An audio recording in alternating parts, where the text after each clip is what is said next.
सभी को जय भीम नवोदय साथियों। मैं प्रशांत बौद्ध और साथियों आज हमारे साथ में हैं स्पेशल गेस्ट एडवोकेट सुजीत सम्राट जी। सबसे पहले स्वागत करना चाहूंगा सर आपका। धन्यवाद। और हमारे साथ में एडवोकेट मनीष कुमार जी भी हैं। सर सबसे पहले स्वागत है आपका। Thank you. और भी हमारे साथ में कई सारे जो एडवोकेट हैं यहाँ पर वो सब मौजूद हैं। और मैं यहाँ पर आपको क्या दिखाना चाहता हूँ, क्या बताना चाहता हूँ, सबसे पहले सर मैं आपसे एक बात पूछना चाहता हूँ कि हमारा जो बहुजन समाज है वो आज भी एजुकेशन के मामले में बहुत पीछे है, तो उसको आगे बढ़ना चाहिए कि नहीं? देखिए, जो भी आज मिला है हमें जी वो एजुकेशन की वजह से मिला है। बिल्कुल। अगर Baba Saheb doctor Ambedkar London, Columbia University में पढ़ने नहीं जाते और अलग अलग जगह देशों में नहीं जाते, बैरिस्टर नहीं होते, तो बाबा साहब डॉक्टर अम्बेडकर कभी भी इस देश का संविधान नहीं बना पाते। बिल्कुल। और बाबा साहब डॉक्टर अम्बेडकर को संविधान बनाने का मौका इसलिए मिला क्योंकि बाबा साहब डॉक्टर अम्बेडकर कानून जानते थे जी, अर्थशास्त्र जानते थे। बिल्कुल। ऐसा कोई फील्ड नहीं था जिसमें बाबा साहब डॉक्टर अम्बेडकर की डॉक्टरी नहीं थी। बिल्कुल। जब बाबा साहब डॉक्टर अम्बेडकर को मौका मिला इस देश में संविधान बनाने का, तो बाबा साहब डॉक्टर अम्बेडकर ने संविधान में उन वंचित लोगों के लिए अधिकार दिए कि भाई जिनको कई हजार सालों से गुलाम बनाया जा रहा था, जी, तो बच्चों को फिर एजुकेशन का रास्ता खुला। बिल्कुल। तो एजुकेशन ही आदमी का पूर्ण उनका वो करता है, डेवलप करता नहीं, है। क्योंकि एजुकेशन जैसे- अगर किसी आदमी के जीवन से एजुकेशन निकाल दी जाए तो वो ऐसे समझिए जैसे जानवर है।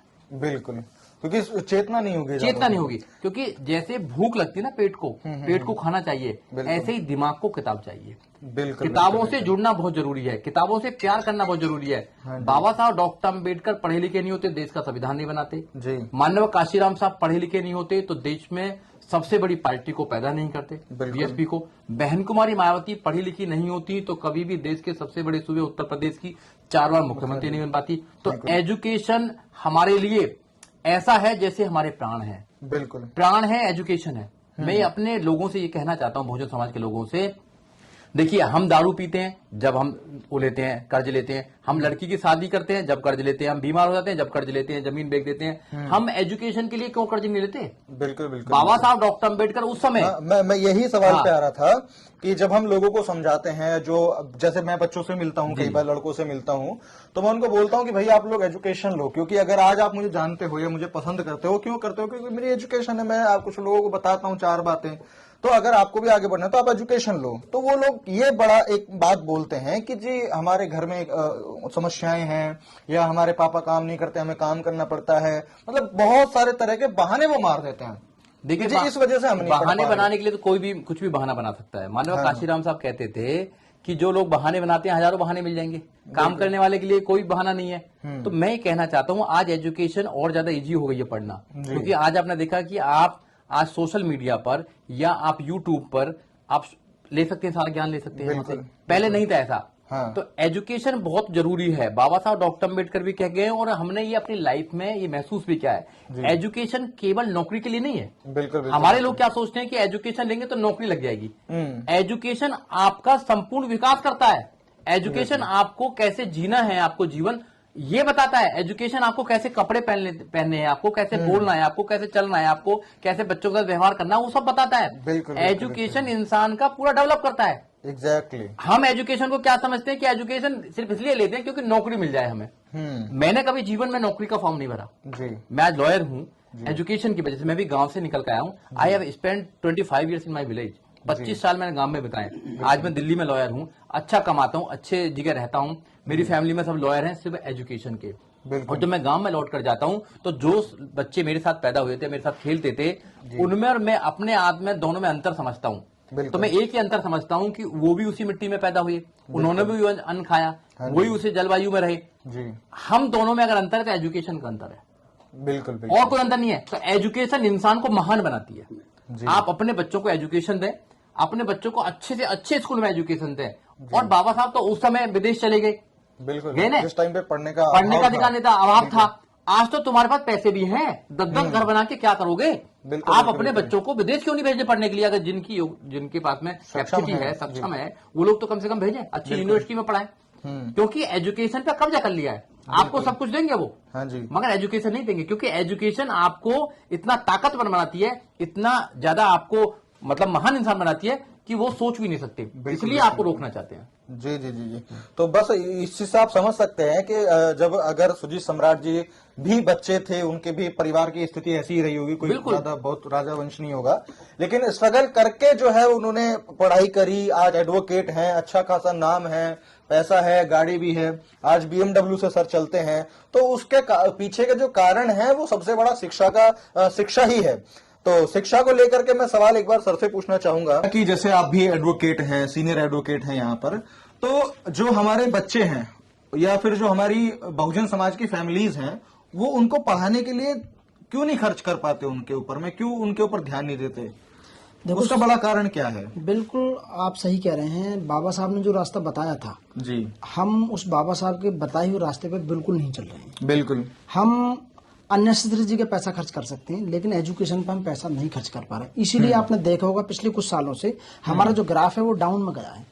उसका यही है क्योंकि हम अपने बच्चों को सही शिक्षा तो दे रहे हैं, लेकिन क्वालिटी वाली जो शिक्षा है, क्वालिटी एजुकेशन जो इंग्लिश मीडियम वाली एजुकेशन होनी चाहिए वो नहीं दे पा रहे हैं। मानो प्राइमरी स्कूल में हम दे रहे हैं, प्राइमरी स्कूल में वो हिंदी मीडियम है, आप यूपी के जितने भी स्कूल्स हैं वो हिंदी मीडियम है, तो वहाँ वो बच्चा, अरे एक इंग्लिश मीडियम वाला पढ़ने वाला बच्चा, तो वो उसकी कहाँ कंपटीशन कहाँ कर पाएगा, उस कंपटीशन में हार जाएगा आप। क्योंकि सारा ज्ञान, बाबा साहब भी कह गए थे, सारा ज्ञान वो इंग्लिश में भरा हुआ है, इंग्लिश की किताबों में भरा हुआ है। आप देखोगे भारत जो आज भी चल रहा है वो अंग्रेजों के बनाए हुए, लॉर्ड मैकाले के जमाने में जो आईपीसी सीआरपीसी एविडेंस बनाए गए थे उस समय, तो उन्हीं के द्वारा बनाए हुए कानून पर आज भी चल रहा है। वो केवल इसलिए कि वो सारा ज्ञान इंग्लिश में। जब बाबा साहब विदेश गए, बाबा साहब ने देखा सारा नॉलेज तो इंग्लिश में, तो ये हमें भ्रम में डाल रहे हैं कि आप हिंदी पढ़ो हिंदी पढ़ो।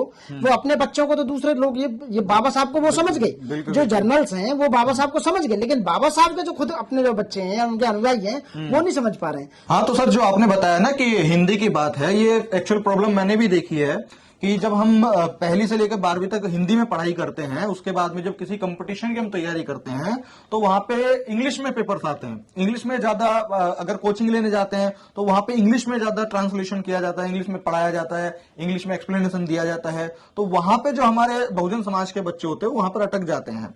तो आपको क्या लगता है कि क्यों, उसका कारण क्या होगा? मतलब डिस्ट्रैक्शन कोई है समाज के लोगों को, क्या है? इसी उस पर मैं एग्जांपल देना चाहूंगा। अभी 2021 में यूपीएससी IAS का अभी रिजल्ट आया है रिसेंटली, तो उसमें हुआ क्या कि केवल हिंदी माध्यम के केवल 2 स्टूडेंट सेलेक्ट हुए। अच्छा। बाकी जितने भी सेलेक्ट हुए यूपीएससी में वो इंग्लिश मीडियम के स्टूडेंट सेलेक्ट हुए। बिल्कुल। तो हिंदी भाषी जितने भी स्टूडेंट हैं, हिंदी भाषी लैंग्वेज पे भी क्वेश्चन मार्क लगाया गया है। दृष्टि जो IAS संस्थान है उस पर कि केवल आपके यस केवल आपके इंस्टीट्यूट से केवल 2 ही बच्चे, पूरी यूपीएससी में 2 बच्चे हिंदी मीडियम के सेलेक्ट हुए।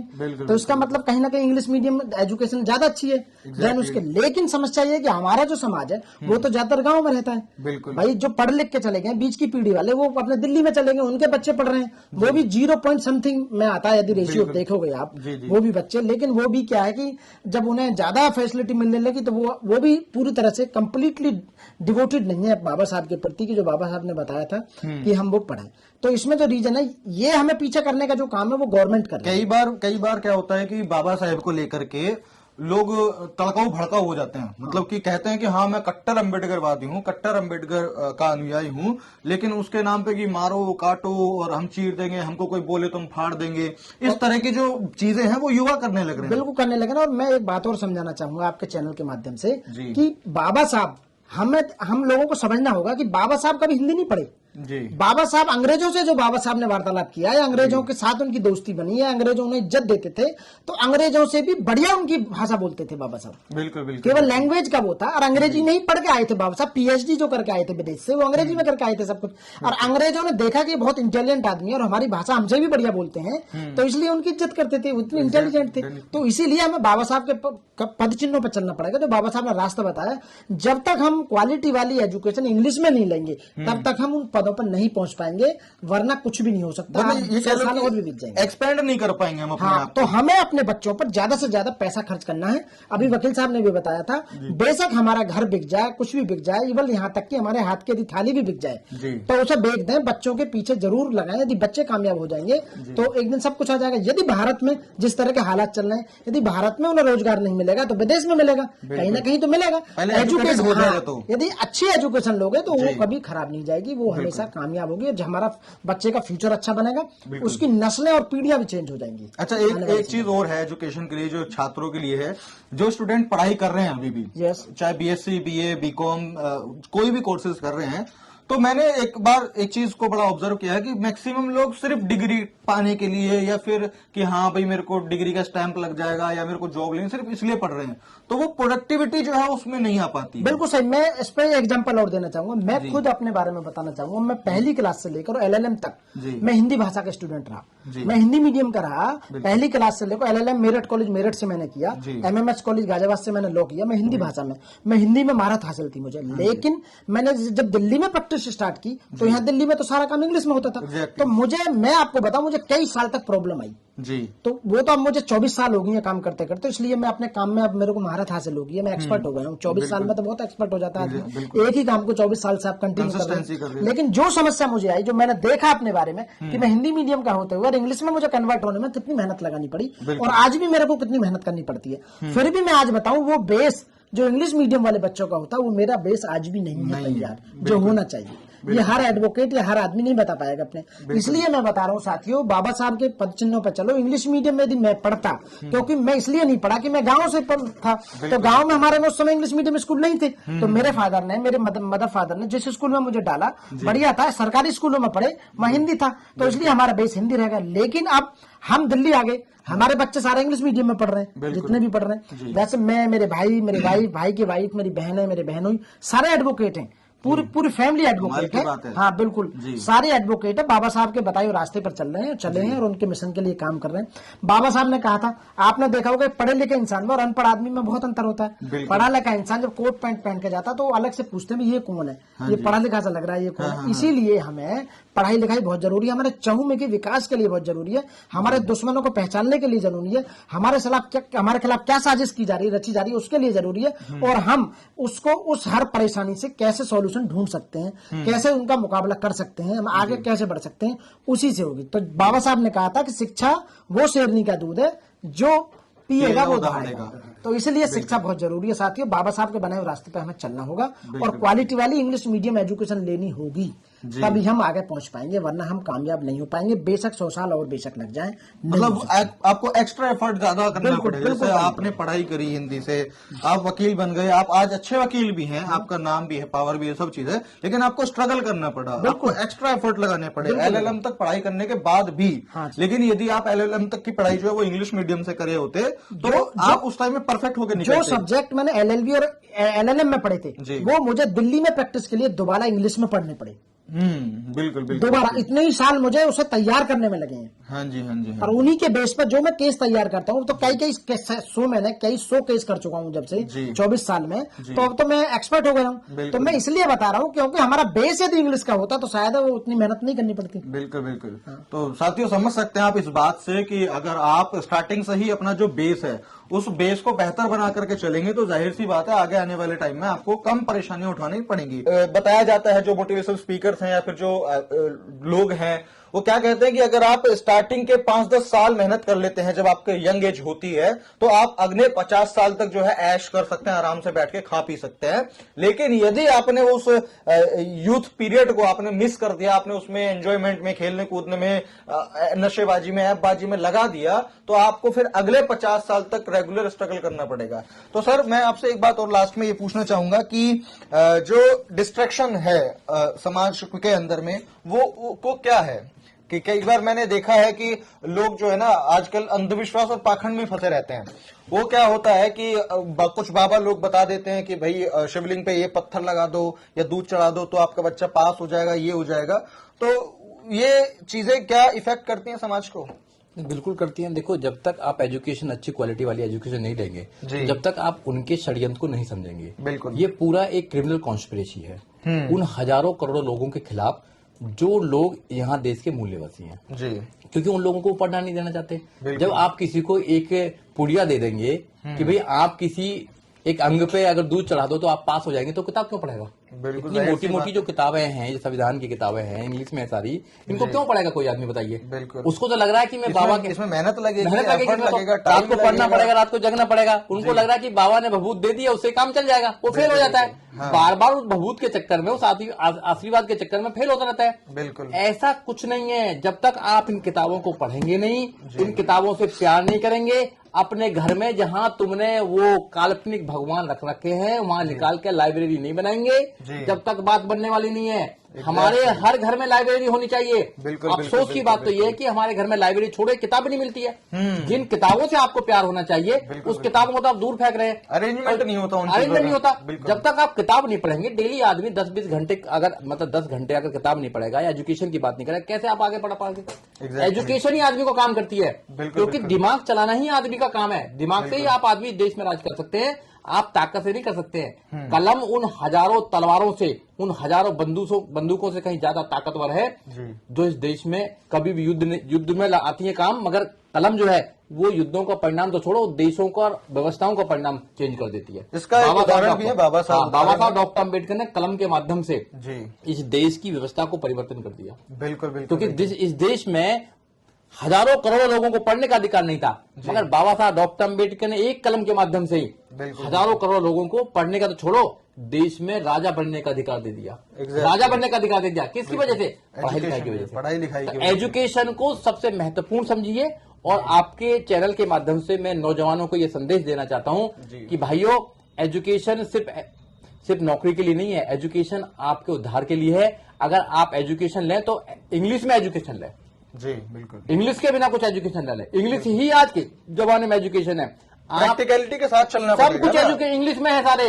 इनके कुत्तों के नाम भी एजुकेशन में ले रहे हैं। ये नॉमी ऐसे नाम होते हैं इनके। आप बताइए, आप कहीं भी किसी भी दुकान पर जाएंगे, इंग्लिश में मिलेंगी सारी किताब। हमारे चैम्बर में जितनी भी किताब है, एक भी हिंदी की किताब नहीं है, सारी इंग्लिश की किताब है। सही कहा वकील साहब ने, बिल्कुल, कि जब यहाँ लोग आते हैं तो उनको प्रॉब्लम आती है। इंग्लिश मीडियम में आना जरूरी है। आप अपने बच्चों को इंग्लिश मीडियम की दें, और जिन पे पैसा है वो विदेश भेजें, क्योंकि बाबा साहब डॉक्टर अम्बेडकर विदेश से ही बैरिस्टर बनकर आए थे। अगर एक बैरिस्टर ने पूरे देश की व्यवस्था बदल दी, अगर हमारे देश में हजारों बैरिस्टर पैदा कर दिए तो क्या होगा?